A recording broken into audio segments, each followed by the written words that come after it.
อยู่ในบริเวณพื้นที่ปลอดภัยโดยด่วนเตรียมรับแรงปะทะมวลอากาศเย็นรอบใหม่ใกล้ถึงไทยแล้วระวังฝนตกหนักและลมกระโชกแรงทุกภาคส่วนแม่น้ำสายหลักของประเทศไทยวิกฤตประกาศธงแดงปล่อยน้ำเพิ่มขึ้นเป็น 3,000 ลูกบาศก์เมตรต่อวินาทีเตือน 8-13 ตุลาคมคือช่วงอันตรายที่สุดน้ำอาจเพิ่มสูงขึ้นมากกว่า 2 เมตรและอัปเดตเส้นทางยอมความกดอากาศต่ำกำลังแรงหรือพายุลูกใหม่ตอนนี้ได้ก่อตัวขึ้นแล้วบริเวณมหาสมุทรแปซิฟิกและจะเคลื่อนเข้าใกล้ชายฝั่งเวียดนามในสัปดาห์หน้านี้กรมอุตุเตือนระวังฝนเพิ่มขึ้นแต่ไม่รุนแรงแบบพายุโนรูค่ะสวัสดีค่ะยินดีต้อนรับเข้าสู่ YouTube ชาวบ้านตาดำๆและ Facebook ข่าวพยากรณ์อากาศและภัยพิบัติคลิปนี้อัปเดตข่าวสภาพอากาศข้อมูลตั้งแต่วันที่ 8 ถึงวันที่ 20 ตุลาคมค่ะวันนี้วันที่ 8 ตุลาคมพื้นที่ไหนมีฝนตกตั้งแต่เช้าแล้วบ้างอย่าลืมแจ้งข่าวไว้ที่คอมเมนต์ด้วยนะคะส่วนในช่วง 2-3 วันก่อนหน้านี้หลายพื้นที่ของประเทศไทยยังมีฝนตกและตกหนักอยู่ค่ะโดยเฉพาะพื้นที่ของภาคกลางตอนล่างกรุงเทพปริมณฑลภาคอีสานตอนล่างภาคตะวันออกและภาคใต้ค่ะโดยเฉพาะภาคกลางและภาคอีสานตอนนี้สถานการณ์น้ำยิ่งน่าเป็นห่วงเข้าไปใหญ่เลยนะคะคำเตือนจากกรมชลประทานและเขื่อนเจ้าพระยาค่ะเพราะว่าน้ำเหนือไหลลงมามากขึ้นแล้วตอนนี้เขื่อนได้ปรับการระบายน้ำขึ้นไปอยู่ที่สูงสุด 3,000 ลูกบาศก์เมตรต่อวินาทีแล้วนะคะซึ่งจะทำให้พื้นที่ท้ายเขื่อนริมแม่น้ำเจ้าพระยาทุกจังหวัดของภาคกลางจะได้รับผลกระทบโดยระดับน้ำอาจเพิ่มสูงขึ้น 1.9 ถึง 2.2 เมตรค่ะบวกกับในช่วงนี้ยังคงมีฝนตกหนักพร้อมกับจะมีน้ำทะเลเข้ามาหนุนอีกเตรียมพร้อมรับมือขั้นสูงสุดค่ะสำหรับคลิปนี้เป็นเหตุการณ์ในช่วงเย็นวันที่ 7 ตุลาคมที่ผ่านมาในพื้นที่ของตำบลโพสะอำเภอเมืองจังหวัดอ่างทองค่ะคันดินกั้นแม่น้ำเจ้าพระยาได้พังลงมาค่ะเป็นเหตุให้น้ำไหลเข้าท่วมบ้านเรือนประชาชนกว่า 60 หลังคาเรือนกระแสน้ำไหลแรงมากค่ะและภาพล่าสุดในช่วงค่ำวันที่ 7 ก็คือระดับน้ำเพิ่มสูงขึ้นไปถึง 3 เมตรค่ะเกือบมิดหลังคาเป็นที่เรียบร้อยแล้วค่ะนอกจากลุ่มน้ำเจ้าพระยาแล้วนะคะบริเวณภาคอีสานทั้งลุ่มน้ำชีลุ่มน้ำมูลช่วงนี้ระดับน้ำก็ยังคงสูงขึ้นค่ะทั้งขอนแก่นมหาสารคามกาฬสินธุ์ร้อยเอ็ดยโสธรอุบลศรีสะเกษและสุรินทร์โดยทางเขื่อนอุบลรัตน์ตอนนี้มีความจุน้ำเกินความจุไปอยู่ที่ 119% แล้วค่ะส่วนทางภาคเหนือบางจังหวัดยังมีน้ำท่วมอยู่ค่ะอย่างคลิปนี้เป็นเหตุการณ์น้ำป่าไหลหลากในพื้นที่ของอำเภอวังชิ้นจังหวัดแพร่และคลิปนี้คืนวันที่ 7 ตุลาคมที่ผ่านมาเกิดน้ำป่าไหลหลากในพื้นที่ของอำเภอแม่สายและอำเภอแม่จันทร์จังหวัดเชียงรายค่ะส่วนภาคใต้จากที่ฝนตกต่อเนื่องทุกวันตอนนี้หลายพื้นที่ก็เริ่มมีน้ำป่าไหลหลากแล้วค่ะไปต่อกันที่พยากรณ์อากาศจากกรมอุตุค่ะในวันที่ 8 ตุลาคมพื้นที่ที่ต้องระวังฝนฟ้าคะนองภาคเหนือ 40% ของพื้นที่ส่วนมากจังหวัดแม่ฮ่องสอนเชียงใหม่น่านตากกำแพงเพชรพิจิตรพิษณุโลกและเพชรบูรณ์ภาคอีสานฝน 40% ของพื้นที่ส่วนมากจังหวัดเลยชัยภูมิขอนแก่นนครราชสีมาบุรีรัมย์สุรินทร์ศรีสะเกษและอุบลราชธานีภาคกลางฝน 70% ของพื้นที่และตกหนักบางแห่งจังหวัดอยุธยาสุพรรณบุรีกาญจนบุรีราชบุรีนครปฐมสมุทรสาครและสมุทรสงครามรวมทั้งกรุงเทพและปริมณฑลภาคตะวันออกฝน 70% ของพื้นที่ฝนตกหนักบางแห่งบริเวณจังหวัดชลบุรีระยองจันทบุรีและตราดภาคใต้ฝน 70% ของพื้นที่และตกหนักบางแห่งบริเวณจังหวัดสุราษฎร์ธานีนครศรีธรรมราชพัทลุงสงขลาปัตตานียะลานราธิวาสพังงากระบี่ตรังและสตูลค่ะส่วนคลื่นลมในทะเลช่วงนี้มีกำลังอ่อนนะคะคลื่นสูงประมาณ1 เมตรบริเวณที่มีฝนฟ้าคะนองคลื่นสูงมากกว่า1 เมตรทั้งนี้ฝนที่ตกในช่วงนี้เกิดจากบริเวณความกดอากาศสูงหรือมวลอากาศเย็นจากประเทศจีนที่แผ่ปกคลุมภาคเหนือตอนบนภาคอีสานตอนบนและทะเลจีนใต้มีกำลังอ่อนลงค่ะนอกจากนี้ยังมีลมตะวันออกและลมตะวันออกเฉียงใต้พัดเข้ามาปกคลุมประเทศไทยและอ่าวไทยจึงทำให้บริเวณภาคเหนือและภาคอีสานตอนบนมีฝนน้อยแต่ยังคงมีฝนตกหนักบางแห่งบริเวณภาคเหนือตอนล่างภาคอีสานตอนล่างภาคกลางกรุงเทพปริมณฑลภาคตะวันออกและภาคใต้ค่ะส่วนในช่วงวันที่ 9 ถึง 13 ตุลาคมบริเวณความกดอากาศสูงหรือมวลอากาศเย็นกำลังปานกลางรอบใหม่ค่ะอีกระลอกหนึ่งนะคะจากประเทศจีนจะแผ่เสริมลงมาปกคลุมประเทศไทยตอนบนและทะเลจีนใต้ทำให้มีฝนตกหนัก กับมีลมกระโชกแรงเกิดขึ้นได้บางแห่งในระยะแรกหลังจากนั้นอุณหภูมิจะลดลง 1-3 องศาเซลเซียสกับมีลมแรงในภาคอีสานส่วนภาคเหนือภาคกลางอุณหภูมิจะลดลงเล็กน้อยในขณะที่ร่องมรสุมจะเลื่อนลงไปพาดผ่านภาคใต้ตอนบนค่ะลักษณะเช่นนี้ทำให้ภาคใต้ยังคงมีฝนตกต่อเนื่องและมีฝนตกหนักบางแห่งค่ะนอกจากนี้ทาง Facebook ของกรมอุตุนิยมวิทยายังเตือนให้ติดตามหย่อมความกดอากาศต่ำทางด้านตะวันออกของประเทศเวียดนามค่ะในช่วงวันที่ 12-16 ตุลาคมนี้อาจจะทำให้มีฝนเกิดขึ้นทางภาคอีสานได้ค่ะจบข้อมูลจากกรมอุตุแล้วไปติดตามแบบจำลองเส้นทางเรื่องพายุหรือหย่อมความกดอากาศต่ำกำลังแรงที่จะเคลื่อนเข้ามาใกล้ชายฝั่งเวียดนามค่ะตอนนี้ได้มีการก่อตัวขึ้นแล้วนะคะบริเวณมหาสมุทรแปซิฟิกหรือว่าฝั่งตะวันออกของประเทศฟิลิปปินส์ค่ะได้ชื่อว่าหย่อมความกดอากาศต่ำ 96W จากแบบจำลอง ECMWF ในวันที่ 9-10 ตุลาคมจะเคลื่อนผ่านประเทศฟิลิปปินส์วันที่ 11 ตุลาคมลงสู่ทะเลจีนใต้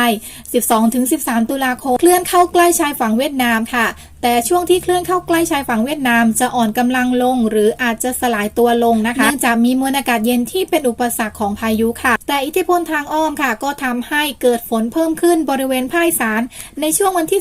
13-14 ตุลาคมนอกจากนี้ในช่วงเวลาดังกล่าวยังต้องติดตามพายุลูกที่2ค่ะซึ่งเคลื่อนมาจากทางฝั่งแปซิฟิกเช่นเดียวกันนะคะโดยในวันที่ 16-17 ตุลาคมเคลื่อนมาอยู่ด้านบนของประเทศฟิลิปปินส์เตรียมที่จะลงสู่ทะเลจีนใต้แล้วค่ะส่วนแบบจำลอง GFS ค่ะก็ให้ลักษณะของหย่อมความกดอากาศต่ำกำลังแรงหรือพายุอยู่ในทะเลจีนใต้เคลื่อนเข้าใกล้ชายฝั่งเวียดนามในช่วงวันเวลาใกล้เคียงกันนะคะที่เพิ่มเข้ามาก็คือบริเวณภาคใต้ค่ะช่วงวันที่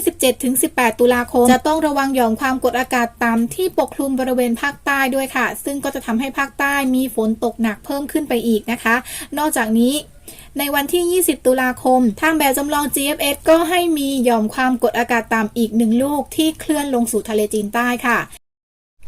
มาต่อที่แอป Windy ค่ะดูแนวโน้มฝนล่วงหน้าผ่านแบบจำลอง ECMWF บริเวณไหนมีสีคือมีโอกาสที่จะมีฝนสีฟ้าเป็นฝนเล็กน้อยเบาบางหรือเป็นแค่เมฆครึ้มสีเขียวสีเหลืองฝนปานกลางสีแดงและสีชมพูฝนตกหนักที่สุดแบบจำลองไม่ได้แม่น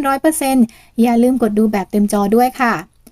เริ่มดูกันที่ในช่วงบ่ายของวันเสาร์ที่ 8 ตุลาคมค่ะพื้นที่ที่มีโอกาสเกิดฝนนะคะก็คือบริเวณภาคกลางค่ะกรุงเทพปริมณฑลอีสานล่างภาคเหนือตอนล่างแล้วก็ภาคใต้ค่ะสำหรับภาคใต้มีสีฟ้าปกคลุมส่วนใหญ่นะคะทุกจังหวัดและมีสีเขียวเหลืองฝั่งจังหวัดประจวบระนองพังงาสุราษฎร์สตูลสงขลายะลาค่ะภาคตะวันออกมีสีฟ้าปกคลุมเป็นส่วนใหญ่และมีสีเขียวเหลืองสระแก้วปราจีนบุรีนครนายกภาคกลางมีสีปกคลุมทุกจังหวัดและสีเขียวเหลืองเน้นทางตอนล่างค่ะกาญจนบุรีราชบุรีสุพรรณบุรีนครปฐมอุทัยธานีนครสวรรค์ชัยนาทสิงห์บุรีอ่างทองอยุธยาปทุมธานีค่ะสำหรับภาคเหนือ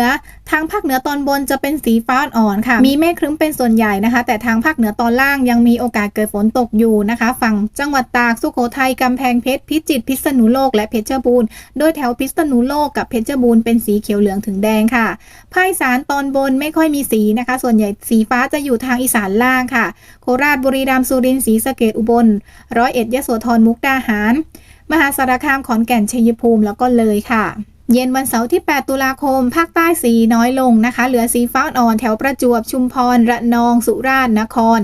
กระบี่ตรังสตูลพัทลุงสงขลายะลาค่ะภาคตะวันออกสีลดลงค่ะเหลือสีฟ้าเล็กน้อยแถวสระแก้วฉะเชิงเทราจันทบุรีตราดภาคกลางสีก็น้อยลงค่ะฝนเบาลงนะคะเหลือสีส่วนใหญ่ฝั่งตะวันตกค่ะกาญจนบุรี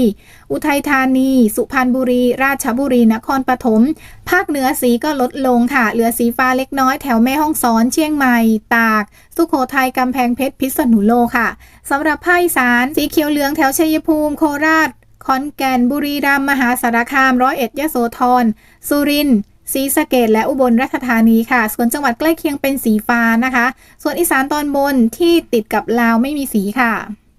ค่ำวันเสาร์ที่ 8 ตุลาคมภาคใต้สีลดน้อยลงอีกนะคะเหลือสีฟ้าอ่อนฝั่งประจวบชุมพรสุราษฎร์นครและในทะเลอ่าวไทยค่ะภาคตะวันออกสีฟ้าเล็กน้อยสระแก้วฉะเชิงเทราชลบุรีภาคกลางสีลดลงอีกนะคะเหลือสีฟ้าอ่อนฝั่งกาญจนบุรี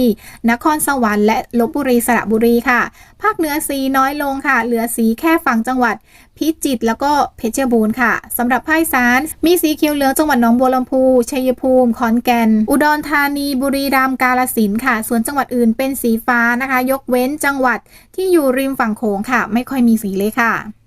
ตี 1วันอาทิตย์ที่9ตุลาคมภาคใต้มีสีฟ้าเข้ามาเล็กน้อย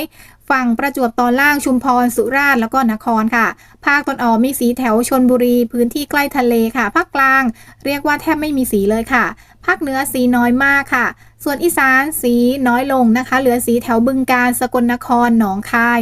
เลยค่ะแล้วก็สีฟ้าอ่อนแถวชัยภูมิขอนแก่นนครราชสีมาในช่วงเช้ามืดวันอาทิตย์ค่ะภาคใต้ฝั่งอ่าวไทยแถวชุมพรสุราษฎร์นครแล้วก็ฝั่งอันดามันพังงาภูเก็ตตรังสตูลระวังฝนด้วยนะคะมีสีฟ้าอ่อนภาคตอนออกสีฟ้าเขียวแถวชลบุรีระยองค่ะภาคกลางจะเป็นแถวกรุงเทพปริมณฑลภาคเหนือมีสีฟ้าแถวเชียงรายพะเยาน่านค่ะส่วนอีสานไม่มีสีค่ะ6 โมงเช้าวันอาทิตย์ที่9ตุลาคมภาคใต้มีสีอยู่นะคะสีฟ้าแถวชุมพรสุราษฎร์นครตรังสตูลสงขลาค่ะแล้วก็ยะลานราธิวาสเป็นสีฟ้าอ่อนภาคตอนออกมีสีฟ้าแถวชลบุรีระยองภาคกลางสีเพิ่มเข้ามาค่ะกรุงเทพปริมณฑลนครปฐมสุพรรณกาญจนบุรีชัยนาทค่ะแล้วก็มีสีเหลืองแถวนครสวรรค์อุทัยธานีส่วนภาคเหนือสีน้อยค่ะมีสีฟ้าอ่อนทางลำพูนลำปางแพร่ตากกำแพงเพชรสำหรับภาคอีสาน6 โมงเช้าวันอาทิตย์มีสีเล็กน้อยแถวชัยภูมิค่ะต่อไปเที่ยงวันอาทิตย์ที่9ตุลาคมค่ะฝนเริ่มเพิ่มขึ้นนะคะภาคใต้จะเน้นหนักทางภาคใต้ตอนบนค่ะเพชรบุรีประจวบนะคะสีเขียวเหลืองสีฟ้าอ่อนแถวชุมพรสุราษฎร์ระนองพังงาภูเก็ตกระบี่ตรังสตูลนครสงขลาค่ะภาคตอนออกสีทุกจังหวัดสีเขียวเหลืองชลบุรีระยองจันทบุรีตราดฉะเชิงเทราปราจีนบุรีนครนายกภาคกลางสีเพิ่มขึ้นสีเขียวเหลืองฝั่งกาญจนบุรีราชบุรีอยุธยาสระบุรีแล้วก็สีฟ้าอ่อนแถวกรุงเทพปริมณฑลพื้นที่ติดทะเลค่ะนครสวรรค์เป็นสีฟ้านะคะภาคเหนือสีเพิ่มขึ้นทุกจังหวัดค่ะสีเขียวเหลืองแถวเชียงใหม่แม่ฮ่องสอนพะเยาน่านพิษณุโลกและเพชรบูรณ์ค่ะสำหรับภาคอีสานสียังไม่ค่อยเยอะนะคะมีสีฟ้าฝั่งเลยชัยภูมิขอนแก่นโคราชนครพนมมุกดาหารกาฬสินธุ์ค่ะบ่ายวันอาทิตย์ที่9ตุลาคมฝนเพิ่มขึ้นอีกนะคะภาคใต้ระวังฝนตกหนักบริเวณภาคใต้ตอนบนค่ะจังหวัดอื่นเป็นสีฟ้าอ่อนทุกจังหวัดภาคตอนออกยังมีสีฟ้าปกคลุมทุกจังหวัดมีสีเขียวเหลืองแถวสระแก้วปราจีนบุรีนครนายกจันทบุรีภาคกลางสีเขียวเหลืองเยอะขึ้นค่ะกาญจนบุรีราชบุรีสุพรรณบุรี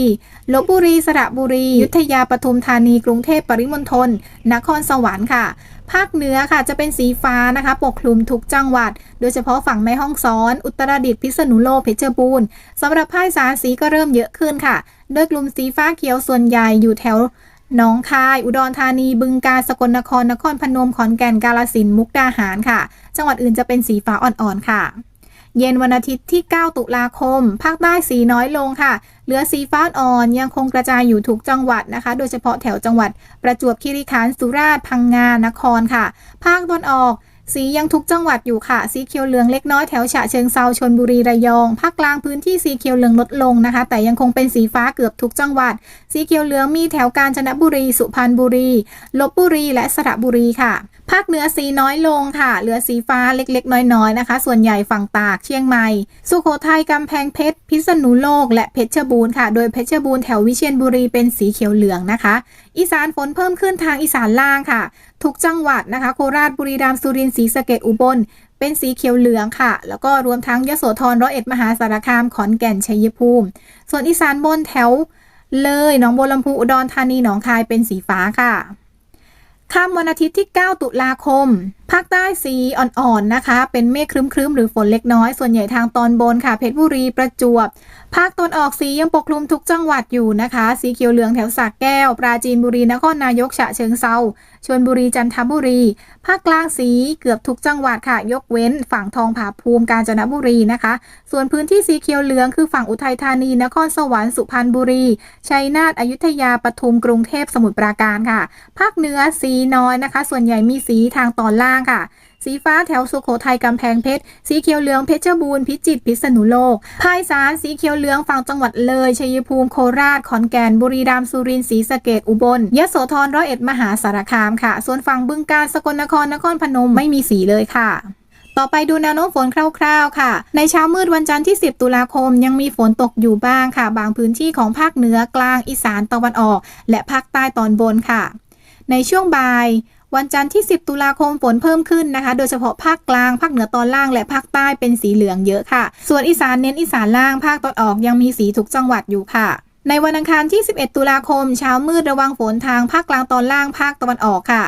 หลังจากนั้นช่วงบ่ายถึงเย็นค่ะระวังฝนบริเวณภาคใต้นะคะโดยเฉพาะภาคใต้ตอนบนภาคกลางตอนล่างค่ะส่วนภาคอื่นฝนน้อยมากค่ะเช้ามืดวันพุธที่12ตุลาคมไม่มีสีเลยค่ะในทุกภาคแต่พอในช่วงบ่ายถึงเย็นจะมีสีมีฝนเพิ่มขึ้นบริเวณภาคใต้นะคะส่วนภาคอื่นๆฝนน้อยมากค่ะเช้าวันพฤหัสที่13ตุลาคมมีสีเล็กน้อยฝั่งอ่าวไทยค่ะแต่ภาคอื่นๆไม่มีสีเลยค่ะหลังจากนั้นในช่วงเที่ยงวันพฤหัสที่13ตุลาคมหย่อมความกดอากาศต่ำเข้าใกล้เวียดนามนะคะทำให้บริเวณภาคอีสานตอนล่างแถวจังหวัดอำนาจเจริญมุกดาหารอุบลราชธานีศรีสะเกษจะมีฝนเพิ่มขึ้นค่ะตั้งแต่เที่ยงวันพฤหัสเป็นต้นไปนะคะส่วนในช่วงเย็นค่ะภาคอีสานยังคงมีฝนบางพื้นที่ค่ะไม่ได้หนักรวมถึงภาคใต้ตั้งแต่สุราษฎร์ลงไปค่ะอาจจะมีฝนตกนะคะ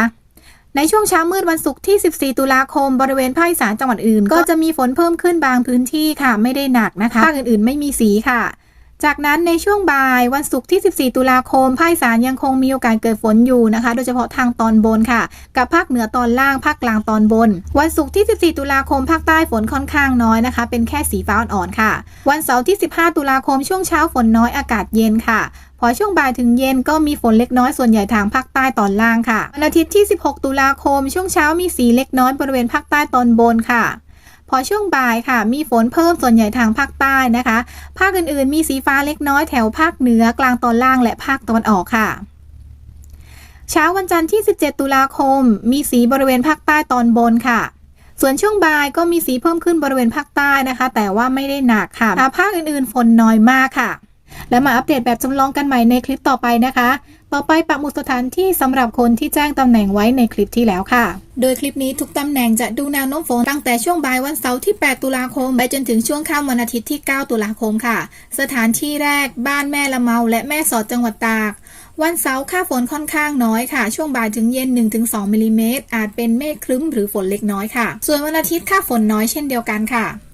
หนองไผ่เพชรบูรณ์วันเสาร์ระวังฝนในช่วงบ่ายถึงเย็นค่ะค่าฝน8มิลลิเมตรช่วงค่ำถึงดึก7มิลลิเมตรส่วนวันอาทิตย์ช่วงบ่ายถึงเย็นอีก 2-5 มิลลิเมตรเวียงสะเคียนซาและพุนพินสุราษฎร์ธานีวันเสาร์มีค่าฝนในช่วงเย็นค่ะ 1-4 มิลลิเมตรวันอาทิตย์ช่วงเช้ามืดระวังฝนตั้งแต่เช้าเลยนะคะค่าฝน 2-3 มิลลิเมตรและช่วงเช้าอีก 2-4 มิลลิเมตรมีเมฆครึ้มหรือฝนตกเล็กน้อยยาวไปจนถึงช่วงค่ำเลยค่ะ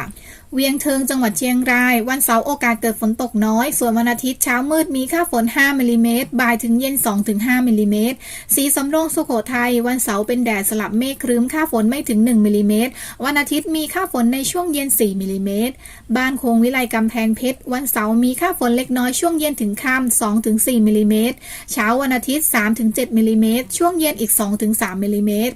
บางไทรอยุธยาวันเสาร์มีค่าฝนช่วงบ่ายถึงเย็น6มิลลิเมตรส่วนวันอาทิตย์ช่วงเย็น6มิลลิเมตรศรีนรงค์จังหวัดสุรินทร์วันเสาร์มีค่าฝนช่วงเย็นถึงค่ำ 2-4 มิลลิเมตรวันอาทิตย์มีค่าฝนเยอะในช่วงเย็นถึงค่ำ 12 มิลลิเมตรค่ะปะทิวจังหวัดชุมพรวันเสาร์มีค่าฝนช่วงบ่ายถึงค่